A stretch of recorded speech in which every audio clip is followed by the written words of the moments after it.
Dalam kondisi batin kita, kita harus dalam kondisi satwa.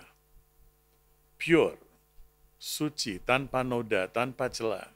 Tapi ketika bekerja, enggak bos, saya nggak mau kerja, saya dalam satwa, saya mau tenang. Oke, jangan digaji. Jangan digaji. Jadi waktu bekerja nggak bisa membawa satwa ke pekerjaan.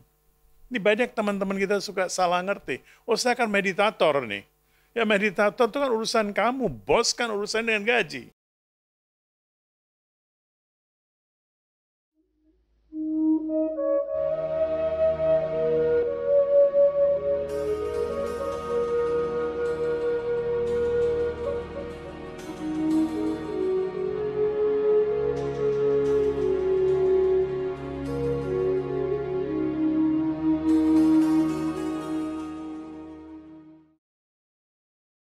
Ke-18, mereka yang teguh dalam kemuliaan sifat satwa mengalami peningkatan kesadaran yang bersifat rajas statis, sekedar bertahan di pertengahan, dan mereka yang bersifat tamas mengalami kemerosotan.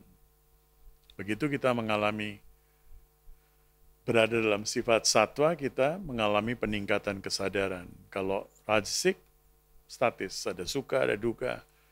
Selalu kita itu seimbang. Jadi banyak orang kan suka tanya, gimana mengimbangi antara spiritual dan antara duniawi ya, itu rajasik. Nggak bisa seimbang juga, ujung-ujungnya pasti ketemu duka. Tapi yalah, kita membuat diri kita happy, seimbang. Nggak ada seimbang juga kan sebetulnya. Statis ya. Dan mereka yang bersifat tamas mengalami kemerosotan. 19.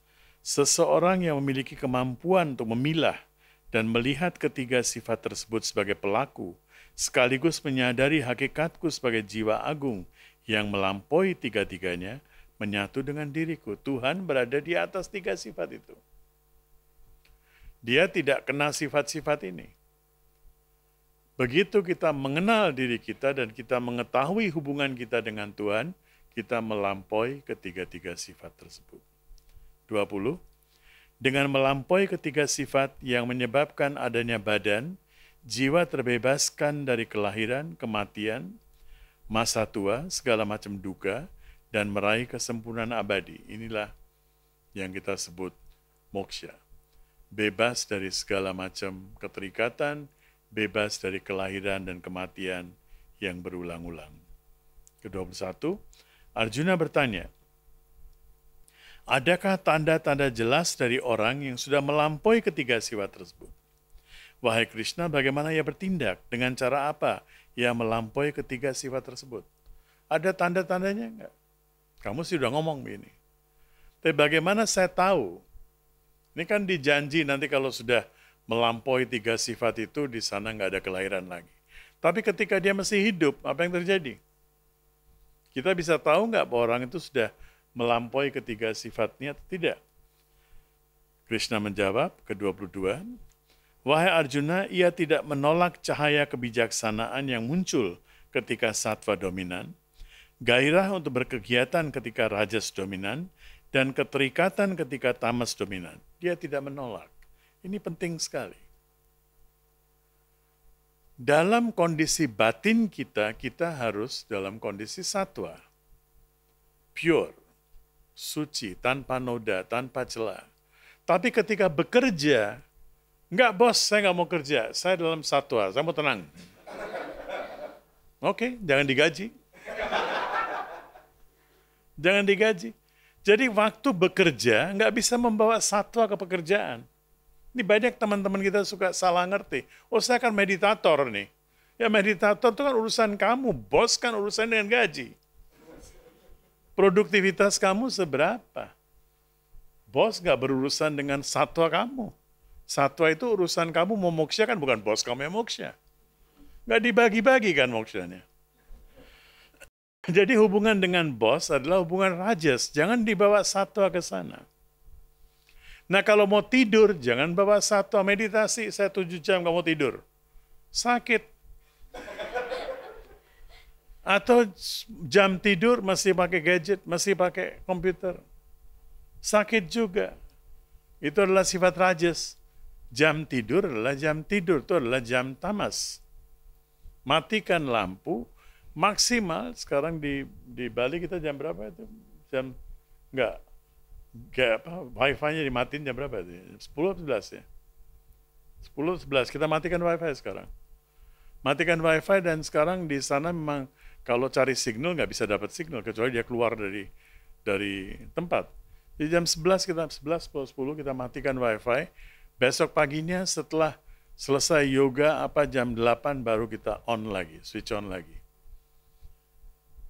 Terus ada orang berpikir kita mau hemat. Di sini nggak soal hemat, di sini kan kita udah bayar sekalian kan. Unlimited kita udah bayar, bukan soal hemat nggak hemat. Tapi soal kesehatan. Soal kesehatan. Tadi sekarang saya mau bikin peraturan kalau orang jalan sama saya kapanpun juga HP harus dimatikan. Saya juga matikan sendiri. Saya juga nggak cuma mengharuskan orang lain, tidak. Matikan, 3 jam, 4 jam, nggak akan terjadi apa-apa. Pikir aja zaman dulu mesti pakai pager. Ya, pakai pager mau kirim pesan tuh gimana, harus cari telepon. Telepon pun setengah mati carinya zaman itu. Nggak ada kan? Harus pinjam telepon, kasih lihat pager, Pak, tolong pinjam telepon, ini saya ada pager penting sekali. Saya pernah melakukan hal itu. Karena telepon umum pun zaman dulu itu setengah mati. Pertama kali kita punya telepon di Sunter tuh bayarnya dolar masih 1.000. Landline, karena bisnis harus kirim fax, harus kirim apa. Mesin fax pertama saya beli 1,5 juta, mesinnya kecil butut begitu. Sekarang mesin fax siapa yang mau beli? Nggak ada yang mau beli. Saya nggak tahu kenapa, saya lagi pikir kenapa saya harus jual waktu itu. Disimpan aja, perlu, tapi sekarang Upasna mengatakan perlu bangunan satu lagi untuk museum benda-benda saya. Gadget-gadget itu masih ada mesin tik listrik. Pernah lihat nggak mesin tik listrik? Mesin tik listrik masih ada tuh. Harus taruh di sana. Brothers ya. Mesin tik yang butut sudah ada di museum tuh. Mesin tik listriknya masih di situ. Dulu yang komputer segala kita udah jual-jual tuh. Kalau enggak taruh di sana tuh. Ya, bagus sekali, bisa kelihatan tuh. Jadi kalau kapan-kapan terganggu oleh handphone, lihat aja zaman dulu seperti itu. Toh kita juga hidup kan. Ya bapaknya masih bisa lahirkan. Ya, baik juga kan manusianya kan, oke kan. Tanpa handphone juga lahir kok anaknya ya. Dan bisa cari uang, ya kan? So, bercanda. Bertiga. Sebagai saksi ia tidak terganggu oleh apapun yang terjadi karena fungsi sifat-sifat tersebut ia tak tergoyahkan dalam perannya sebagai saksi. Sebab ia telah menyadari hakikat dirinya. Saya sadar, saya ini adalah jiwa. Tapi saya sekarang sedang bekerja di kantor. Saya menggunakan sifat rajas. Saya mau istirahat, saya menggunakan sifat tamas. Saya mau meditasi, di sini nggak perlu sifat rajas. Di sini kita butuh sifat sattva. Mau sembahyang, sifat sattva. Jangan bawa sifat rajas, hey Tuhan, tolong dong, ini saya lagi sakit nih, nggak punya uang nih, tolong Tuhan. Itu sifat rajas. Sifat rajas tuh. Nggak bisa bawa sifat rajas, mau sembahyang. Coba kalau di rumah ada pembantu, setiap kali dia minta, dalam 1 hari 7 kali dia minta, Bu tolong gaji saya dinaikin. Pusing nggak? Kita kan sama Tuhan begitu, setiap hari bisa 10 kali kita bilang. Tolong dong saya diginin, tolong saya digituin. Emang Tuhan lo punya Dia ngurusin seluruh alam semesta, tapi kita pikir Tuhan tuh kita bayar berapa lo? Bayar berapa kan? Kok seperti bicaranya?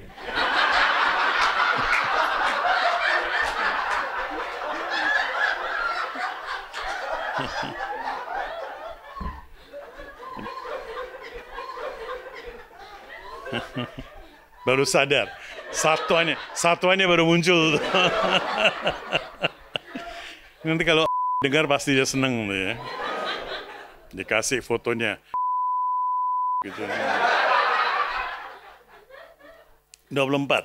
Seorang berkesadaran jiwa menganggap sama suka dan duka. Ia menilai sama segumpal tanah, batu, dan logam mulia. Tidak tergoyahkan oleh hal-hal yang menyenangkan maupun yang tidak menyenangkan. Ia memandang sama pujian dan celaan. Semuanya dianggap sama, suka, duka. Kalau gumpalan batu sama tanah dan logam mulia ini saya juga belum bisa nih. Ini kita harus bilang kepada Krishna ini ya. Suka duka juga masih oke lah ya. Panas dingin masih oke. Kalau panas ya pakai AC.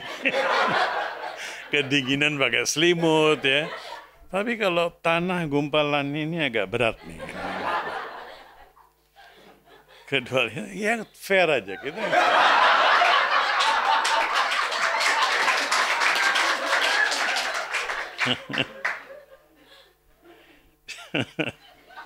25. Oke, yang tidak tergoyahkan oleh penghargaan penghinaan.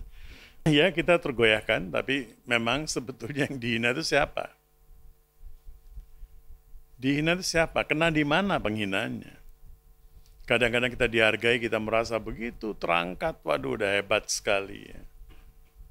Udah hebat sekali, dapat penghargaan ini, nanti besok kena kasus, semua penghargaan itu gak ada artinya. Pergi mau ketemu sama orang itu gak ada waktu. Dulu pernah kasih penghargaan, siapa kau? Banyak orang seperti itu.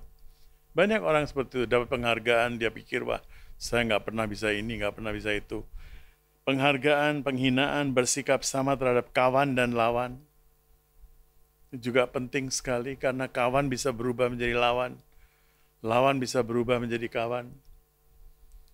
Bersikap sama itu tidak berarti orang yang bersifat jahat kita juga harus baik-baikin dia. Tidak.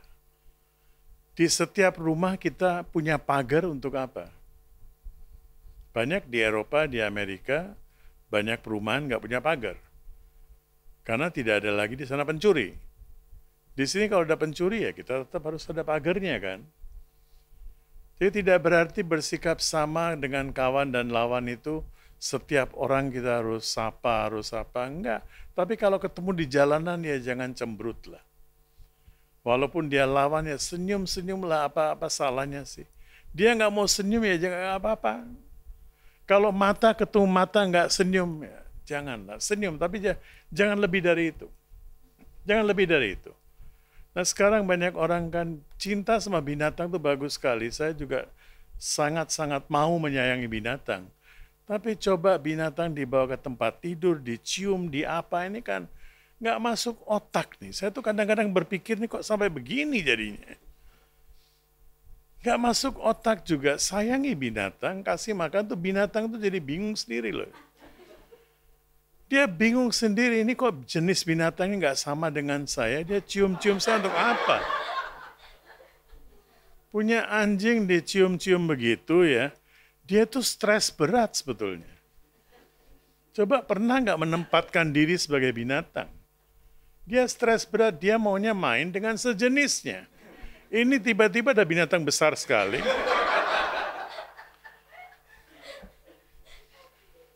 Ketika berkegiatan pun tidak merasa dirinya sebagai pelaku, konon adalah seorang yang telah melampaui ketiga sifat tersebut. Ini juga agak sulit, tetapi ini harus kita lakukan. Saya bukan pelaku. Kita ada upacara kecil kan, di Bali kita lakukan setiap pagi. Untuk mengingatkan, idana mama, bukan aku, bukan aku, bukan aku. Pelakunya adalah sang jiwa itu kebetulan menggunakan badan ini. Badan ini cuma perantara saja, tool saja, instrumen saja. 26. Seorang senantiasa memujaku dengan penuh devosi melakoni bhakti yoga, melampaui ketiga sifat tersebut, dan akhirnya meraih kelayakan untuk menyatu dengan Brahman yang tertinggi. Melampaui ketiga sifat tersebut lewat devosi. Dan devosi itu adalah bhakti yoga. Saya kira sudah pernah jelaskan ini tentang bhakti yoga ya. Apapun yang kita lakukan, lakukan sebagai persembahan kepada Tuhan. Melayani suami, melayani istri, melayani anak, melayani tamu, melayani siapapun, melayani orang tua. Lihatlah sinar kasih yang suci itu di dalam setiap orang, setiap makhluk. Binatang pun demikian, kita juga melayani. Semuanya kita layani dengan pemahaman bahwa semuanya adalah ciptaannya. 27, akulah inti Brahman yang tertinggi, tak termusnahkan dan abadi. Aku pula intisari kebajikan abadi dan kebahagiaan sejati. Satchit Anand. Akulah kebahagiaan sejati, kebenaran abadi, dan kebajikan abadi. Tuhan itulah kebahagiaan itu cuma kita bisa peroleh dari pengetahuan tentang jiwa, tentang hubungan kita dengan Tuhan. Itu kebahagiaan sejati. Dan itulah kebajikan abadi. Tuhan adalah yang maha tinggi, yang tidak termusnahkan, yang abadi. Badan ini akan termusnahkan, pikiran, perasaan, semuanya sedang naik turun. Yang tidak termusnahkan adalah Dia, dan memahami hubungan kita dengan Dia. Inilah yang bisa membahagiakan kita. Demikian, hari ini kita mengakhiri percakapan ke-14. Terima kasih.